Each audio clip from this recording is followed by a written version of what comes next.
حیدرآباد اور جامشورو اضلاع کے کالج اساتذہ کے لیے عید کے بعد بری خبر۔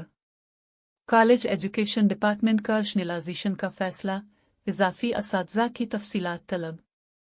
اضافی اساتذہ کو ان کے آبائی اضلاع میں بھیجے جانے کا امکان۔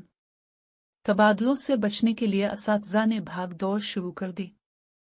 دوربین سے دیکھو نے اس حوالے سے اہم نوٹیفیکیشن کی کاپی حاصل کر لی۔ حیدرآباد نمائندہ خصوصی کالج ایجوکیشن ڈپارٹمنٹ سندھ نے حیدرآباد اور جامشورو اضلاع کے کالجز میں تعینات اضافی اساتذہ کی رشنلائزیشن کا فیصلہ کیا ہے۔ اس سلسلے میں تمام کالجز کے پرنسپلز کو ہدایت جاری کی گئی ہے کہ وہ مخصوص پروفارما پر اضافی اساتذہ کی تفصیلات فراہم کریں۔ کالج ایجوکیشن ڈپارٹمنٹ کی ہدایات کے مطابق یہ تفصیلات 7 اپریل تک فراہم کرنی ہوں گی تاکہ اساتذہ کی تعیناتی کو نئی بنیادوں پر ترتیب دیا جا سکے۔ اس فیصلے کا مقصد اداروں میں اساتذہ کی ضرورت کے مطابق تعیناتی کو یقینی بنانا ہے۔